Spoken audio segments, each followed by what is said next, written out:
So,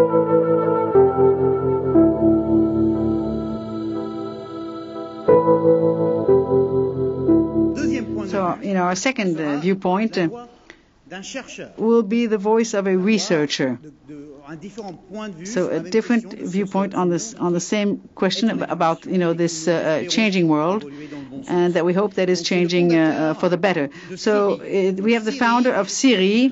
So just to be absolutely clear, it's not the little robot in your iPhone that answers all your most incredible questions, far-fetched questions. Siri stands for Collective Intelligence Research Institute.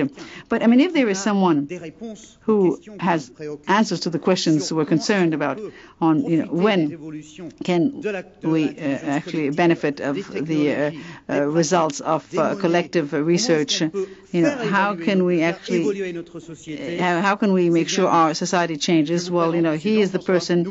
So Jean-François Noubel.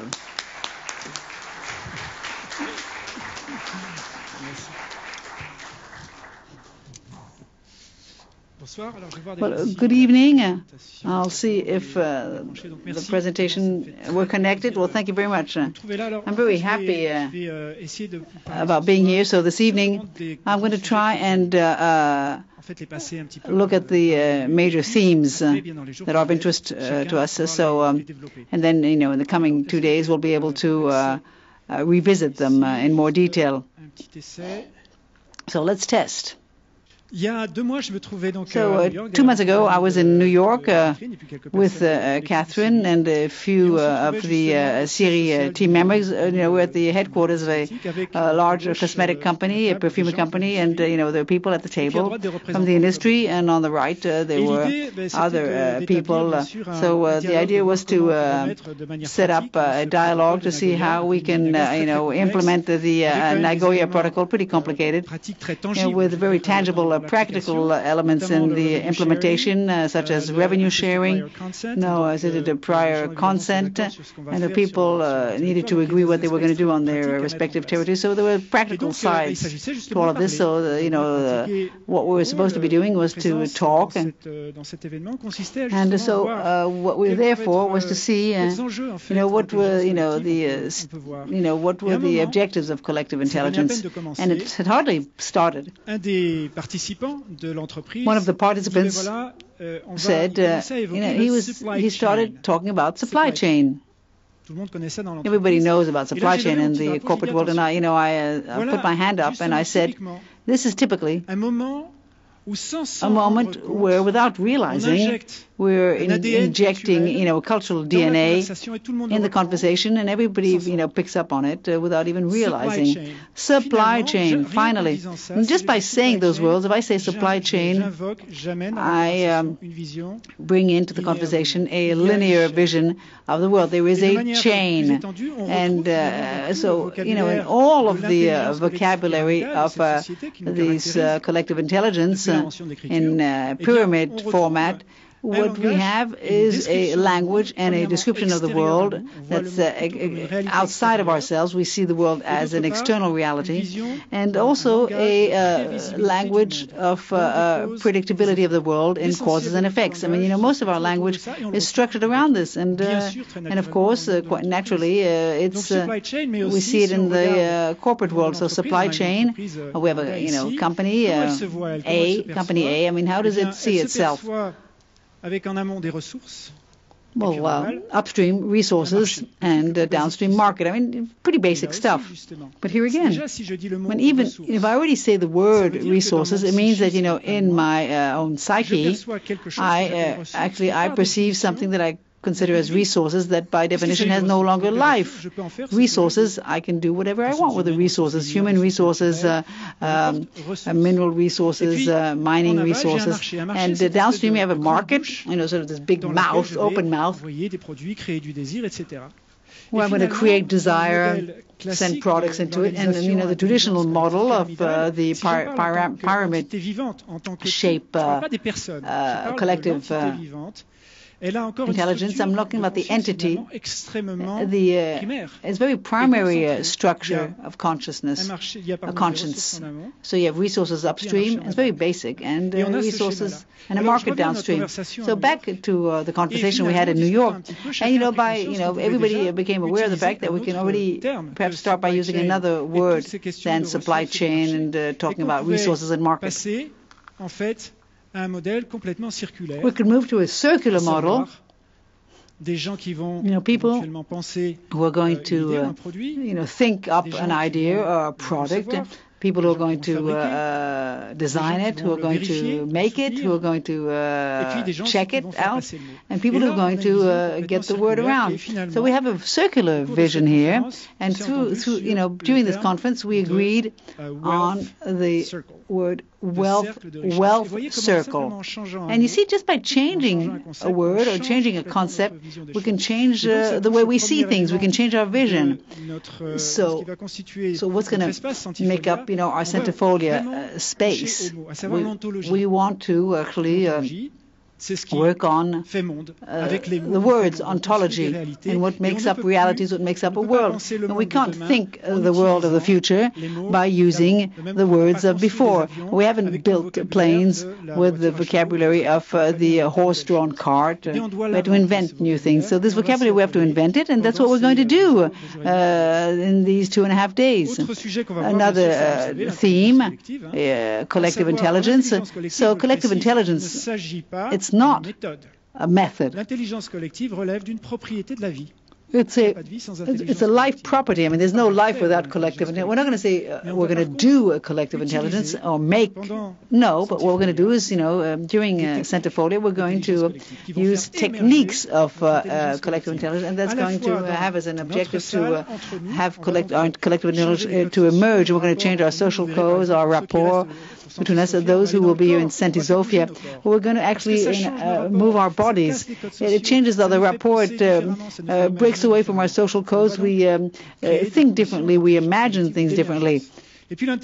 And collective intelligence, we're going to think of structures. I mean, we have pyramid-shaped collective intelligence that's brought together many people for the best and the worst. And today, it's up against a world of complexity, a wall of complexity. And again, we've got to think new things. And we're also going to be talking about conscious markets. Conscious markets? Yes. For a market with this big, huge mouth that absorbs those things we send to them, creating desire, communicating, sometimes, very often by lying. Saying a little bit more than what it is. So a conscious market, we can see this in very practical terms. I mean, you have, smartphone applications where you can scan a product and immediately you get, you have environmental ranking or mark, note, or rate. So you have this conscience of the whole chain, or the circle, this chain and the paradigm that has led to this product being in front of you. And with the conscious market, every time you buy something, you're voting. You can vote 50 times a day if you want. So a conscious market is made up of people, human beings who understand and they know what the collective is doing. So my tribe, the tribe I feel I belong to through behaviors and values, know what I do, and they know, and I know what they do, and they know what I do. There is actually a dynamic connection here, a link. There's something else we're going to hear about is experience economy. So before we had object-based or service-based markets where the business model involves, selling more. I mean, whatever the sector of activity, you've got to sell more. Here, things are completely changed in experience economy because here people are they're looking at building a experience. I mean, if we talk about cosmetics and perfumery, my relationship with the brands in the future are based on trust. I must have an absolute trust in them. So, what they say to me, enough, lying, if they make a mistake, I need to know about it, and that's where we're going to have trust. I mean, making mistakes is human, and in experience economy, the objective is not about buying more or selling more, but it's about building an experience with a brand. Perhaps, I'm going to be more concerned about my well-being, my physical beauty, but not by going and buying products, but by communicating with my tribe and with a certain number of brands that are going to actually facilitate this dialogue, that are going to give me tools in order to actually go down this path I've chosen, and they'll give tools to me and they'll give tools to the tribe. They're also going to enhance a permaculture relationship with this tribe. So, I mean, we're miles away from the industrial model where you're pushing products forth. We're working on the subtle, we're becoming, fractal. We understand the butterfly effects and the additional conditions to start are going to change what comes afterwards. So much for what I wanted to say so far about experience economy. And of course, money. And today, and in the world of pyramid-shaped collective intelligence, we have, the central technology for a market economy to ensure a circulation of goods and services. What we're going to realize, and very quickly, is that not just that, there's also the concept of wealth. That's at the very heart of what we're looking at today, tomorrow, and the day after. And wealth, we need to call it integral wealth. Why? Because we know full well, and we'll also discuss this, that wealth is other things, joy, trust, the pleasure of a given moment. It's things we can measure. Diversity within an ecosystem, quality of a product we can set up with criteria. I mean, wealth, there's a lot of things that has nothing to do with money. So how can we go, actually work out a language of wealth and the tools that make it possible for all of us to see it, beyond, the dialogue between so and so. We're going to be talking about integral wealth. And of course, this has already been mentioned, I'm not going to dwell much on this, the universal values, we call it primary values, beauty, goodness, and truth. And I will say a few more words about these tomorrow. And they give us, like a compass to navigate. And also give us, actually a scoreboard to help us take decisions individually and collectively. So we have a tool. This is a universal tool. I want to make this quite clear. These three values transcend everyone, every culture, every human being. This is interesting. And we'll talk about gamification. So gamification, so how the act of playing, that's the most natural, naturally found in us, how through games we can solve complex problems, and we can build wealth, and we can develop extraordinary governance systems. I can see this with my son, Esteban, and he's here. I mean, he plays a game that's called Minecraft. I mean, they built online, huge, full, cities. It's like, complex Lego, much more complex. But the emergence of cities, and together they make decisions, highly complex decisions, and they build cities. And of course, they're not physical, but believe me, the process is there. So we can see, through these processes, wealth emerging, social narratives, and real interpersonal experiences. And, to say that all of this is virtual, I mean, that's, in the mouth of people who don't know, who haven't had this experience. No, they are real human experiences. So we'll be talking about the tribes. So tribes, here again. So we don't function according to a rationale whether, we belong or we don't belong. Enough of this binary type concept. So we're now in a context where we have semantic connections. How can you detect these semantic connections? How do we go about to detect this narrative that's going to make up a tribe? And, as an individual, I can belong to 20 different tribes. So how do we learn to detect and to dialogue to permaculture with these tribes? How are the brands of tomorrow going to react and act? So we'll also be talking about narratives. Because narrative makes up the most universal element, the most human element.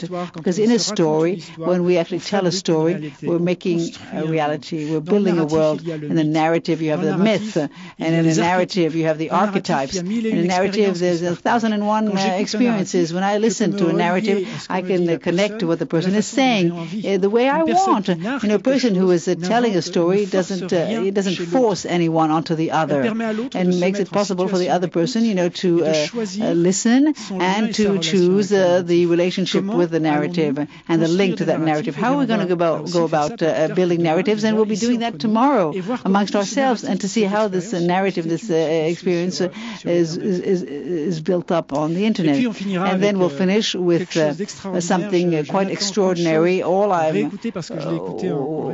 waiting is to listen to Pavi Mehta. I heard him during rehearsals, and a whole network of people. I know quite a few of them. Extraordinary people who have understood that the economy of a gift. I like asymmetrical. I mean, you give something, you receive from somewhere. There's no symmetry like in the market economy. You give, and off it goes somewhere there, and it goes somewhere out there in the world. And at other times, it comes back. And mentally, you can't understand, the giftivism. It's too complex, gift. But when you're in it, and you realize, reality changes. Come to realize that when you give, it comes back from somewhere else. You don't need to be in a little village. And it comes back. Miracles happen.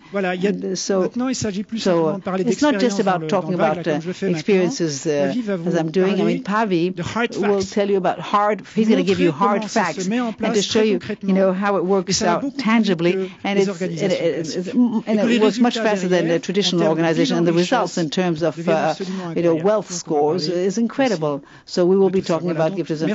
So thank you, and let's evolve. Thank you very much.